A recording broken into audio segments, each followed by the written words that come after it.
Assalamualaikum warahmatullahi wabarakatuh. Welcome back to my YouTube channel bersama saya Boro Senjani. Oke, seperti biasa guys, pada kesempatan kali ini saya akan buat sebuah video presentasi lagi.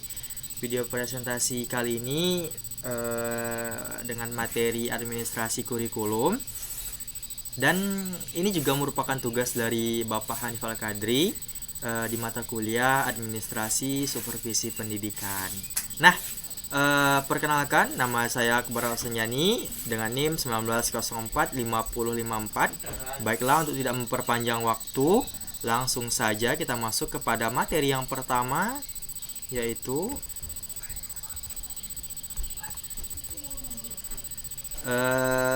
administrasi kurikulum. Nah, sebelum jauh kita masuk tentang administrasi kurikulum, kita harus paham terlebih dahulu apa itu kurikulum. Nah, pada kesempatan kali ini saya tidak akan menjelaskan berdasarkan konsep teori ataupun etimologi bahkan terminologi, melainkan saya akan menjelaskan dengan sebuah perumpamaan dengan tujuan agar dapat lebih mudah dipahami. Nah, bagi saya ya, kurikulum itu seperti manusia. Sama-sama juga kita telah ketahui manusia itu adalah makhluk hidup yang terdiri dari semua organ tubuh yang bekerja saling berkesinambungan antara satu dengan yang lainnya. Ya, semua organ tubuh manusia itu bekerja membentuk sebuah sistem sehingga menjadikan manusia itu mampu ya menjalankan aktivitas kehidupan sehari-harinya dengan normal. Nah, dalam organ tubuh manusia itu terdapat satu bagian penting, yakni jantung. Nah, penanda manusia itu masih terdapat kehidupan itu ditandai dengan jantungnya yang masih berdetak. Ya, ketika jantungnya masih berdetak, maka manusia itu dapat dikatakan masih memiliki tanda-tanda kehidupan. Nah, lantas apa korelasinya pendidikan dan kurikulum serta perumpamaan saya ini? Korelasinya adalah saya beranggapan bahwasannya manusia itu seperti pendidikan. Ya, pendidikan itu seperti manusia. Saya ibaratkan seperti manusia. Kemudian kurikulum saya ibaratkan sebagai jantung. Lah, kenapa bisa seperti itu? Ya, bagi saya kurikulum adalah jantungnya pendidikan. Kenapa? Karena dengan adanya kurikulum, ya, maka proses pendidikan itu dapat memiliki pola yang jelas. Kemudian alurnya mau dibawa kemana juga memiliki alur yang pasti. Selain itu juga dengan adanya kurikulum, maka instrumen-instrumen pendidikan itu dapat kita pahami dan kita ketahui siapa saja, apa saja, kapan saja, dan di mana saja elemen tersebut ataupun instrumen tersebut dapat berpengaruh terhadap dunia pendidikan itu sendiri. Nah, itu adalah penjelasan sederhana terkait kurikulum. Jadi, kurikulum itu singkatnya adalah jantung dari pendidikan. Oke, selanjutnya kita masuk kepada poin yang kedua, yakni apa itu administrasi kurikulum.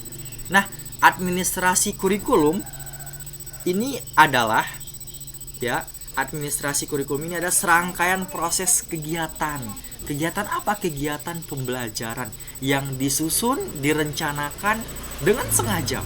Ya, dengan sengaja dan sungguh-sungguh. Kemudian disertai dengan pembekalan.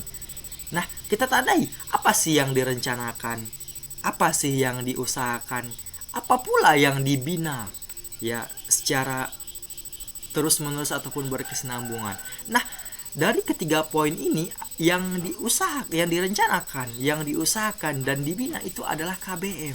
Apa itu KBM? Adalah kegiatan belajar mengajar. Ya. Tujuannya apa? Tujuannya agar KBM ini dapat lebih efektif dan efisien. Outputnya apa? Outputnya adalah agar dapat mencapai tujuan pendidikan itu sendiri. Nah, itu adalah administrasi kurikulum. Ya, seperti yang sudah saya jelaskan di awal tadi, kurikulum adalah jantungnya pendidikan. Maka kurikulum sangat penting bagi dunia pendidikan. Nah, selanjutnya adalah materi bagaimana proses administrasi kurikulum. Berikut adalah proses administrasi kurikulum. Nah, proses yang pertama adalah perencanaan. Ya, siapa yang merencanakan? Tentunya pihak-pihak yang berwenang pastinya. Ya. Mereka semua akan berkumpul dalam satu forum, menuangkan semua ide, gagasan, usulan serta pendapat agar dapat menghasilkan satuan kurikulum yang sesuai dengan perkembangan zaman. Kenapa saya katakan demikian? Ya, karena dengan kurikulum akan dapat menentukan bagaimana siswa kita ke depannya. Dengan kurikulum akan dapat membentuk karakter ataupun kepribadian siswa. Dengan kurikulum juga akan dapat ya membentuk daya saing peserta didik, daya saing mahasiswa untuk menghadapi proses kehidupan di masa yang akan datang. Ya, oleh karena itu, di proses perencanaan ini bagi saya merupakan proses yang sangat penting karena hal-hal yang akan dirasakan oleh mahasiswa atau peserta didik secara langsung akan ditentukan di proses perencanaan ini. Makanya di proses perencanaan ini akan memuat seluruh isi ataupun konten kurikulum, kemudian bagaimana prakteknya, rencana pembelajarannya dan lain sebagainya. Itu dia. Kemudian selanjutnya adalah proses pelaksanaan. Ya, setelah direncanakan dengan matang, kemudian akan diimplementasikan.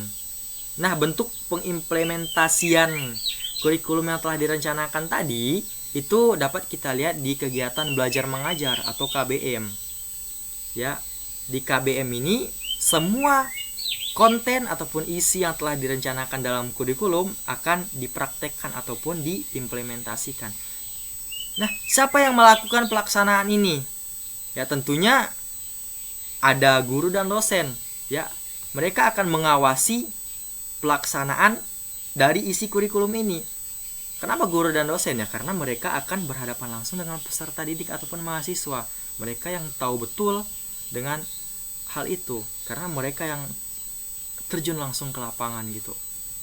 Nah, ketika dalam proses pengawasan itu terdapat hal-hal ataupun indikasi yang dapat menghambat tercapainya tujuan pendidikan, maka akan dilakukan proses evaluasi.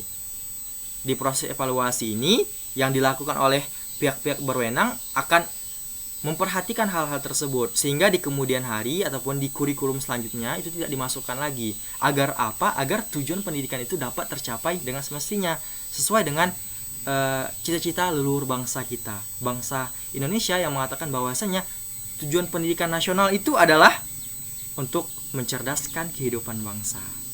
Itu dia. Nah, materi selanjutnya ini adalah bagaimana peranan guru dalam administrasi kurikulum. Oh, ini Pak administrasi pendidikan ya. Mohon maaf salah judul. Oke, langsung saja. Tentunya peranan yang pertama itu adalah implementer ya. Jadi maksudnya apa? Dalam administrasi kurikulum, guru itu sebagai implementer, yakni sebagai pelaksana ya dari isi kurikulum.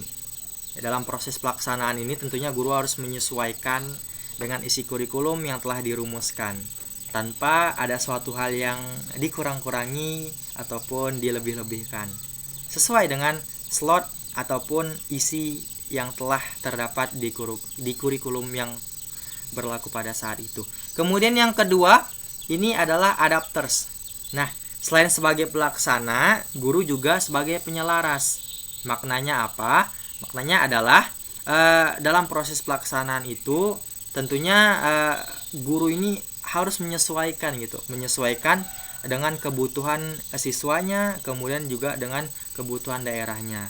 Ya, jadi proses penyelarasan dalam pelaksanaan administrasi kurikulum itu sangat penting karena dapat kita yakini bersama kebutuhan siswa dan kebutuhan daerah di setiap daerah Indonesia itu pasti berbeda-beda. Karena itu guru harus pandai menyelaraskannya. Nah, yang ketiga, guru sebagai developers, maksudnya adalah tidak hanya sebagai pelaksana dan penyelaras, guru juga berhak untuk menentukan strategi apa yang akan dia gunakan dalam penerapan kurikulum. Ya, tujuannya apa? Satu, agar dapat lebih mempermudah tercapainya tujuan pendidikan. Yang terakhir, guru sebagai peneliti. Ya, maksudnya di sini adalah guru itu memiliki peran untuk mengetahui bagaimana implementasi kurikulum itu, sejauh mana kebermanfaatannya, sejauh mana impactnya. Oleh karena itu, guru juga memiliki peran sebagai peneliti dalam bidang garapan administrasi kurikulum. Oke, cukup. Mungkin hanya itu yang dapat saya sampaikan pada video presentasi kali ini. Lebih kurangnya mohon maaf. Wabillahi taufik wal hidayah. Wassalamualaikum warahmatullahi wabarakatuh.